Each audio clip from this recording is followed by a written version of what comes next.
প্রাণ দিতে চাই, মন দিতে চাই, সবটুকু ধ্যান সারাক্ষণ দিতে চাই তোমাকে, ও তোমাকে। নমস্কার, কেমন আছো সবাই? আশা করি সবাই খুব ভালো আছো আর সুস্থ আছো, আর আমিও বেশ ভালোই আছি। মামের নতুন আরেকটা ভিডিওতে তোমাদের সকলকে ওয়েলকাম।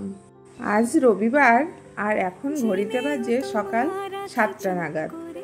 আমি আশিপাশি সব কাজ সেরে ঘরে এসে নিজের বাসি বিছানাটা আগে তুলে নিচ্ছি। বিছানাটা সব সকালবেলাতে এত অগোছালো হয়ে থাকে, আর আমার মেয়ে তো সব সময় বিছানার উপরেই খেলনা বলো, বই পড়া বলো, সব বিছানার উপরেই করে। তাও সব সময় এত অগোছালো হয়ে থাকে, তা আমি ঘুম থেকে উঠে কাজ ছেড়ে এসে আগে বাসি বিছানাটা গুছিয়ে তুলে নিচ্ছি। তো ওদিকে তোমাদের দাদা ভাই পেপার নিয়ে এসে আমাকে দেখাচ্ছে। ওটা কি দেখাচ্ছে বলো তো? এখন সোনার কত দাম হয়ে গেছে, বলছে কি 1 লাখ টাকা ছাপিয়ে গেছে। আমি দেখে আমি বললাম, হ্যাঁ ওটা তো যারা স্বর্ণকার তারা কিনবে যে সোনাটা, সেই সোনার দাম, আর আমাদের জন্য এখনো 5,000 টাকা বাকি আছে। তো সেটাই আমি বললাম। তো আমার দেখো বিছানাটা পুরো তুলে রেডি করা হয়ে গেছে।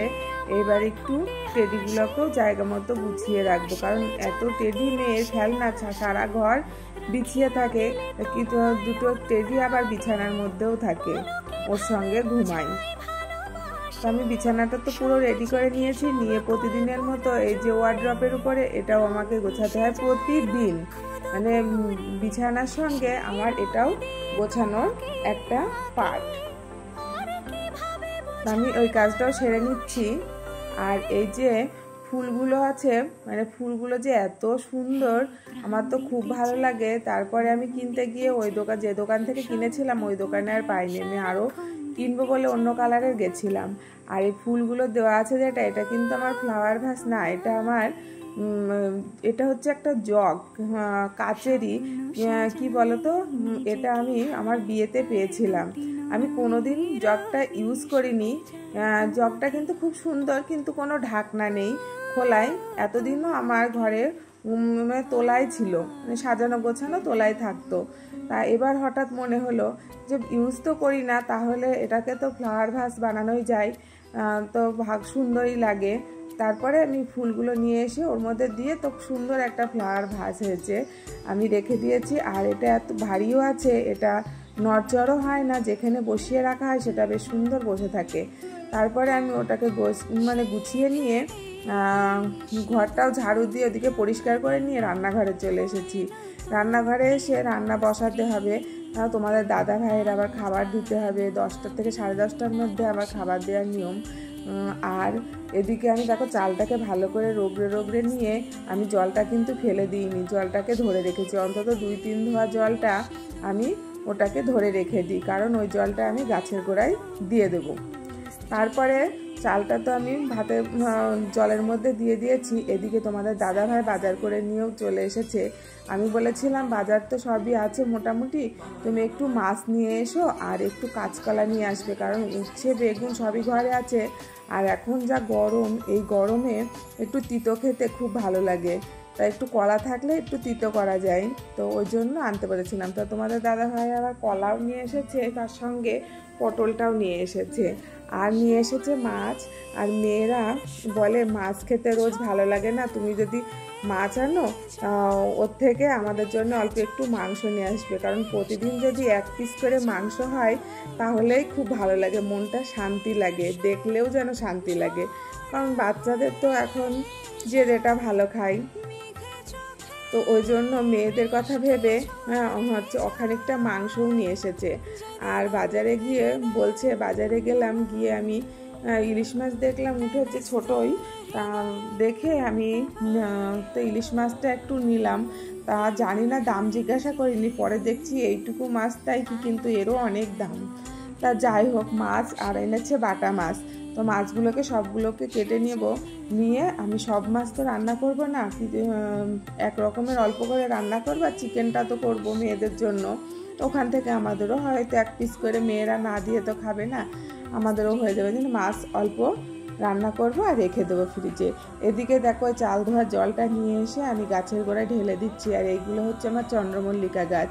এই গাছগুলোকে আমি তুলে ফেলিনি, এইগুলো ভালোই হয়েছে।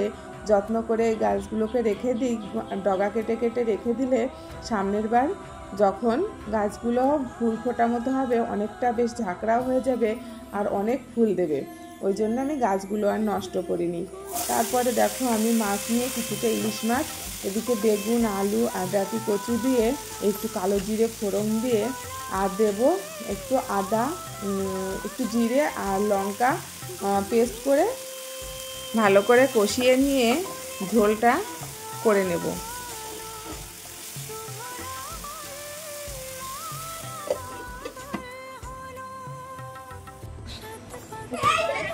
তো গরম লাগছে আর এখন যাচ্ছি, শাড়িটা পরে নিয়েছি, যাচ্ছি একটু বাজারে এই যে খাবার দিতে। আর আকাশে না একটু মেঘ করেছে ভালোই, ওই জন্য এত দমধারা গরম, মানে শাড়িটা পরছে গার মধ্যে মানে জ্বালা করছে। তাও শাড়িটা পরে নিলাম, যাই খাবার দিয়ে আসি। চলো বাইরে যাই, গিয়ে দেখি আকাশে কেমন মেঘ হয়েছে। তো দেখো বাইরে এসে দেখছি আকাশে মেঘ একদম ভরে গেছে, মানে এত দমধারা গরম। আর আকাশে মেঘটা দিয়েছে, কোনো জায়গায় একটু হাওয়া, কোনো গাছের পাতা নড়ছে না, কিচ্ছু না। তা যাই হোক, আমি খাবারটা দিয়েও বাড়ি চলে এসেছি। মানে বৃষ্টি হওয়ার আগে এসে আমার বাগানের দিকে তাকাতেই এই শশার জালিগুলো চোখে পড়লো। তাই আমি দেখতে চলে গেলাম, গিয়ে দেখি দুটো বড় বড় জালি হয়েছে আর জালি হয়েছে, আর একটা দুটো আবার ছোট ছোট হয়েছে। তা ওখানে গিয়ে একটু ভালো করে দেখলাম। আর এই লেবু গাছটা, এই শশা গাছটা কী বলতো, ডাটা গাছের মধ্যে এতটাই মানে কিছুতেই বাড়ছিল না। তারপরে এই লেবু গাছটার উপর তুলে দেওয়াতে গাছটা খুব ভালো হয়েছে আর অনেক জালিও দিচ্ছে দেখলাম। আর লেবু গাছটাতে না দুটো মাত্রই লেবু হয়েছে। আর এই লেবু গাছটা জানো তো অনেক বড় ছিল, অনেকটা জায়গা, পুরো জায়গাটা জুড়ে ছিল। তো এবার কী করেছি, আমি লেবু গাছটাকে না কেটে দিয়েছি, যে একটু কেটে আবার নতুন করে হয়ে ছোট হয়ে থাকবে। তা কাটতে এই লেবু গাছটা না অনেকটা মরে গেছে, একটুখানি বেঁচে আছে, দেখা যাক সামনের বার আবার কীরকম হয়। তা তাড়াহুড়ো করে আমি, বৃষ্টি এক ফোঁট পড়ছে বলে ঘরে আসতে বৃষ্টি দেখো জোর কদমে নেমে পড়েছে। কি দারুণ, মানে এক নিমেষেই এই গরম একদম সব ঠান্ডা হয়ে গেল। এটাই তো প্রকৃতির মানে খেলা। মানে যতই ফ্যানের হাওয়া খাও, এসির হাওয়া খাও, কিন্তু এই যে প্রকৃতির যে ঠান্ডা, এটা পেলে আর কিচ্ছু চাই না। তা যাই হোক, আজকে চিকেনটাও বেশ লাল লাল ঝাল ঝাল করে রান্না হয়ে গেছে। আর বৃষ্টির দিনে বেশ জমিয়ে দুপুরের লাঞ্চটা বেশ জমিয়ে খাওয়া হবে। তা আমি রান্নাটা কমপ্লিট করে নিয়ে একবারে গ্যাস ওভেনটাও মুছে জায়গাটাও বেশ পরিষ্কার করে নিচ্ছি। আর যে কটা বাসন হবে সে বাসন কটাও ধুয়ে নেব। তো আমি তোমাদেরকে বলে রাখি, যে সকল বন্ধুরা আমার এই ভিডিওটা এখনও দেখছো, মানে নতুন যে সকল বন্ধুরা আমার ভিডিওটা এখনও দেখছো, তাদেরকে বলছি আমার এই ছোট্ট চ্যানেলটাকে সাবস্ক্রাইব করে একটু পাশে থেকো। আর যে সকল বন্ধুরা আমার এই কাজটা তোমরা আগেই করে দিয়েছো, তাদের প্রতি রইল আমার অসংখ্য ধন্যবাদ আর অনেক অনেক ভালোবাসা। আর রান্নাঘরটাও আমি দেখো পরিষ্কার করে নিয়েছি, কারণ রান্না হয়ে গেলে রান্নাঘরটা পরিষ্কার না থাকলে দেখতেও ভালো লাগে না। আর যে কয়টা বাসন হয়, এই বাসন কটা আমি এখানে ঘরেই ধুয়ে নেব, কারণ এইগুলা আর আমি ফেলে রাখি না। আমার যে দিদিটা আছে বাসন ধোয়াতে আমার হেল্প করে দেয়, তো ওনাকে দিয়ে ওই বাসনগুলো মাজায়, আর এই বাসনগুলো আমি নিজেই মাজি এইখানেই। তা আমি এইগুলোকে ধুয়ে এখানে সব উপুর করে একটা একটা করে রেখে দেবো।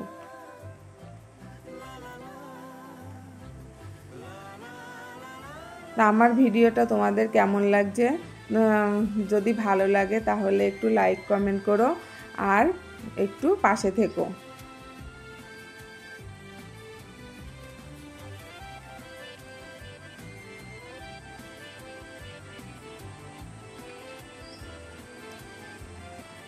আগের দিন ভিডিওটা দিতে পারিনি, কারণ এত গরম পড়েছিল, শরীরটা খারাপ লাগছিল, ওই জন্য আমি না ভয়েস দিতে পারিনি। ওই জন্যই আর মানে এডিট করাও হয়েছিল না, আর ভয়েসটাও দেওয়া হয়েছিল না। অনেকটা কাজের চাপও ছিল। তা যাই হোক, একদিন পরেই আজকে আবার আমি ভিডিওটা দিলাম। তো তোমরা সবাই একটু পাশে থেকো। তো তোমাদের সঙ্গে কথা বলতে বলতে আমার দেখো কাজগুলোও বেশ হয়ে গেল। আর বাসনগুলো ধুয়ে নিয়ে আমি একটু সিঙ্কটাও ভালো করে মেজে নিলাম, কারণ এই হচ্ছে বেসিনটাও যদি পরিষ্কার না থাকে একদম ভালো লাগে না। মানে এবার পরিষ্কার করে রেখে এবার আমি বাইরে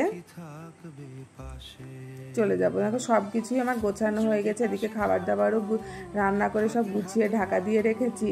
এবার বাইরে এসে আমি একটু ফ্রিজটার উপরে পরিষ্কার করে নেব, কারণ আমার ফ্রিজটা তো রান্নাঘরের সামনে, আর যেহেতু আমার রান্নাঘরে কোনো চিমনি নেই তার জন্য যত তেল কাট রান্নাঘরে তো হয়ই, আর রান্নাঘরের বাইরেই আমার ফ্রিজটা, ওই জন্য ফ্রিজটাতেও অনেকটা তেল কাট পড়ে। মাঝে মধ্যে ফ্রিজটাও একটু ঝাড়পোছ করে একটু মুছে পরিষ্কার করে না রাখলে এত তেল কাট পড়ে, সে আর কি বলবো।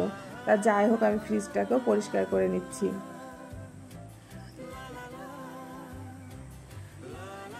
আমি উপরটা একটু মুছে, উপরে যেহেতু আমার কিছু না কিছু পেতেই রাখি, হয় একটা তোয়ালে, না হলে একটা ছোট বেড কভার আছে, বেড কভারটাকে ভাঁজ করে আমি ফ্রিজের ওপর দিয়ে রাখি।